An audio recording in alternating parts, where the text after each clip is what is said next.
Em um campo poeireito da Beócia, sob um sol implacável, um homem guia uma junta de bois.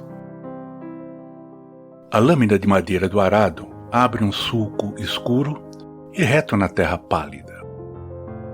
Esse gesto, repetido milhares de vezes, estação após estação, era mais do que trabalho.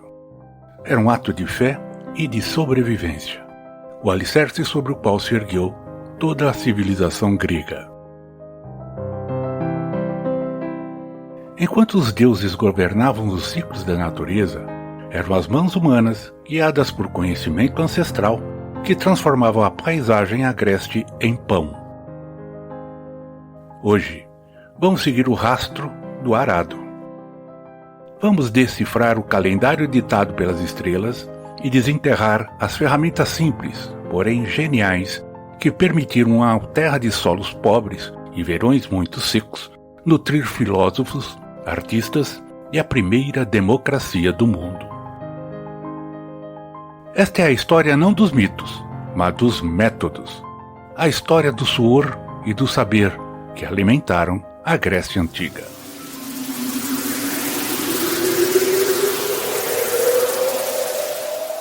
O arqueólogo Very Gordon Shield cunhou o termo Revolução Neolítica para descrever a transição em que o homem se tornou produtor do seu próprio alimento.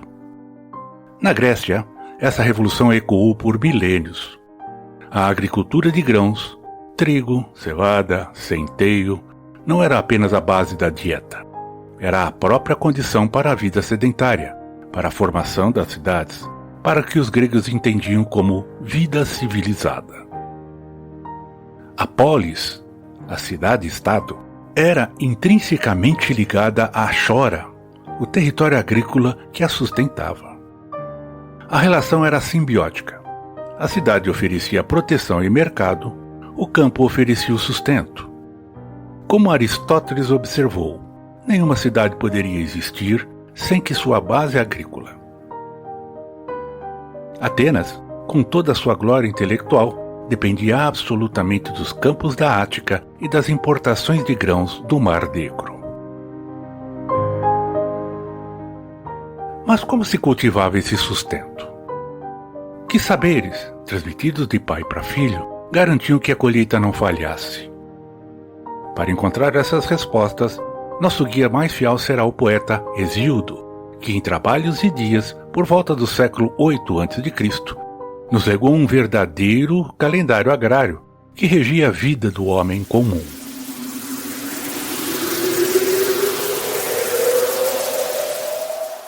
Antes dos relógios e calendários de parede, os gregos liam o tempo nas estrelas. Para Hesíodo, o ano agrícola não começava em data arbitrária, mas com o ocaso helíaco das Pleiades, o momento em que este aglomerado estelar, após um período invisível, reaparece no horizonte pouco antes do nascer do sol. Quando as Pleiades, filhas de Atlas, se levantam no céu, começa a colheita. Quando se põe a lavra, por 40 noites e dias, elas estão escondidas. Este evento, que ocorre entre meados de outubro e novembro, era o sinal celestial para que todos se lançassem ao trabalho. O outono era o tempo da semeadura. O verão grego, seco e quente, era implacável. Semear na primavera seria desastre. A semente precisava das chuvas de outono e inverno para germinar e se estabelecer, aproveitando a umidade para amadurecer na primavera e ser colhida no início do verão. Era um ciclo rigidamente observado. A sobrevivência dependia dessa sintonia fina com os ritmos cósmicos. Hesíodo vai além e recomenda: Ara na primavera, mas a terra arada de novo, no verão não te decepcionará. Esta prática, conhecida como arado de verão, ajudava a controlar ervas daninhas e preservar a preciosa umidade no solo, revelando conhecimento agronômico surpreendentemente sofisticado. Outros marcos estelares guiavam o agricultor. Quando Arcturus nascia ao entardecer, no final lá de fevereiro, era tempo de podar as vinhas. Quando o Sírio brilhava intensamente no alto do céu de verão, chegava o momento de colher as uvas e deixá-las secar ao sol por 10 dias e 10 noites, antes de pisá-las para fazer vinho.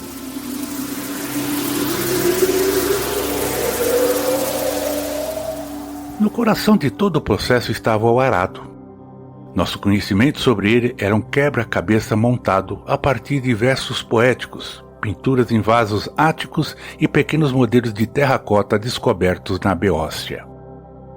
Feito principalmente de madeira, com uma ponta de ferro nas versões mais avançadas, o arado grego, ou arotron, era a estrutura simples puxada por junta de bois ou mulas. O design era elegante em sua simplicidade. 3 peças estruturais partiam do mesmo vértice: o dente, que penetrava o solo, a rabiça, guiada pelo agricultor, e o temão, onde se atrelava a junta de animais. Era o que hoje chamamos de arado de pau, ou heart, que rasgava a terra sem revirá-la completamente, como fazem arados modernos de aiveca. Homero já descrevia cenas de aração na Ilíada e Odisseia. Mas é Hesíodo quem nos dá a imagem cinematográfica do ato. No início da semeadura, quando o cabo da rabiça tomando na mão, deres com a vara nas costas dos bois que puxam a cavilha do jugo com correia. Um pouco atrás, o servo, segurando o enxadão, impõe a sofrimento aos pássaros, encobrindo as sementes. A cena é reveladora. O próprio proprietário guia o arado. Atrás dele, um servo ou escravo, com um enxadão, cobre as sementes lançadas ao sulco e espanta os pássaros. Era trabalho coletivo, duro e meticuloso. A expressão 3 vezes arado, que aparece em Homero, Hesíodo e no próprio nome do herói Triptolemos, associado a Deméter em Eleusis, sugere sistema de rotação ou múltiplos preparos do solo. A primeira aração no outono quebrava o solo endurecido pelo verão. A segunda, pouco antes da semeadura, refinava o leito. E a terceira, no verão, era o arado de descanso, que controlava ervas daninhas e preparava a terra para o próximo ciclo. A durabilidade desse design é notável. Arados de madeiras quase idênticos aos descritos por Hesíodo ainda eram usados em ilhas gregas como Mykonos na década de 1970. Era a tecnologia que resistiu ao teste de 28 séculos.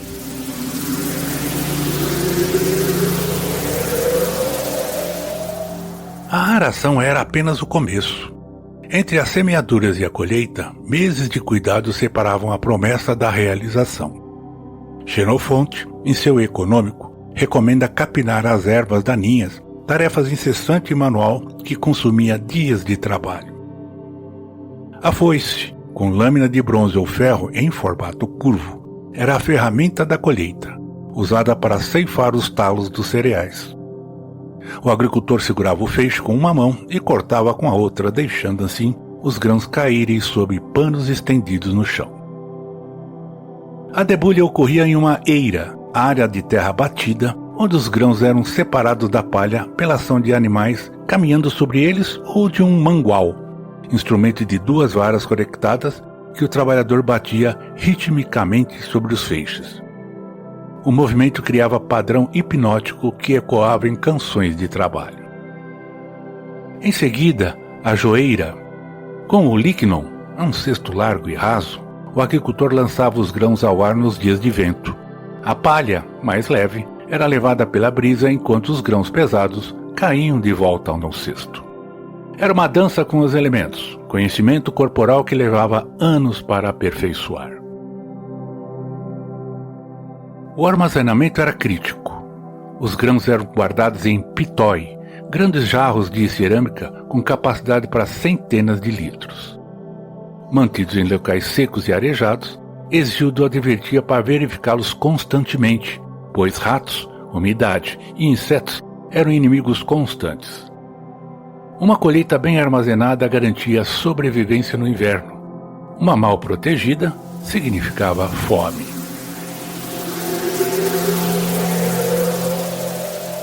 A gestão da água era desafio crítico. A Grécia não tinha grandes rios navegáveis como o Nilo ou o Eufrates. A agricultura era, em grande parte, de sequeiro, dependente das chuvas de Zeus. Como Hesíodo lamentava, se as chuvas de outono não viessem, a semeadura era perdida. Em regiões mais favorecidas, desenvolviam-se sistemas rudimentares de irrigação para hortas e vinhedos. Aquedutos captavam água de nascentes nas montanhas e a conduziam por canais de pedra até os campos. Era a tecnologia hidrológica que os romanos mais tarde aperfeiçoariam, mas que os gregos já praticavam em escala menor. O solo era outro desafio. O terreno grego é predominantemente rochoso e montanhoso. Para criar terrenos aráveis, agricultores construíam terraços nas encostas, muros de pedras que seguravam o solo e criavam plataformas planas. Esse trabalho de engenharia agrícola exigia gerações para ser completado, mas criava campos férteis onde antes só havia rocha. A terra era preciosa. Cada parcela tinha nome. Cada limite era sagrado. Hermes, deus das fronteiras, era invocado para proteger os marcos de pedras que dividiam propriedades. Remover um marco era um crime grave, uma ofensa aos deuses e aos homens. Embora grãos fossem a base da dieta, duas outras culturas definiam a agricultura mediterrânea: oliveiras e videiras. Ambas exigiam conhecimento especializado transmitido através de gerações. As oliveiras podiam viver séculos, e muitas famílias cultivavam árvores plantadas por seus bisavós. A poda era arte delicada. Cortar demais reduzia a produção. Cortar de menos criava excesso de folhagem e poucos frutos. A colheita ocorria no outono, quando trabalhadores batiam os galhos com varas longas e recolhiam as azeitonas em cestos. O processo de extração do azeite envolvia esmagar as azeitonas em grandes prensas de pedra circular, movidas por bois ou escravos. O líquido precioso era armazenado em ânforas seladas com cera. Azeite era alimento, combustível para lamparinas, produto de exportação e base de cosméticos. As vinhas, como vimos no episódio sobre Dioniso, exigiam poda brutal no inverno e cuidados constantes na primavera.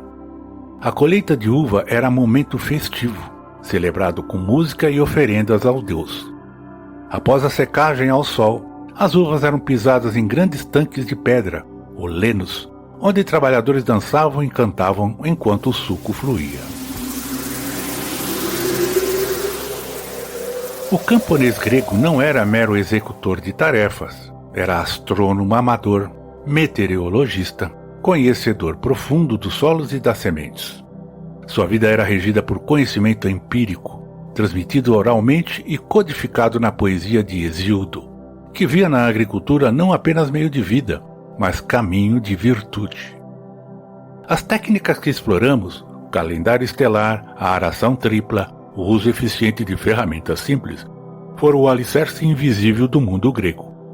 Eles liberaram parte da população do trabalho no campo para se dedicar à política, à guerra, à filosofia e às artes na polis. O pão que alimentou Péricles, a cevada que sustentou os Óplitas em Maratona, o vinho que embalou os simpósios de Platão, tudo brotou desses sulcos abertos no solo ático. Sem a base agrícola sólida, não haveria tempo livre para filosofar, não haveria excedente para construir o Partenon, não haveria estabilidade para debater na Ágora. Em um mundo que hoje discute agricultura de precisão e inteligência artificial, a lição da Grécia Antiga permanece. O sucesso agrícola reside na observação atenta da natureza e na aplicação sábia e perseverante do conhecimento, geração após geração.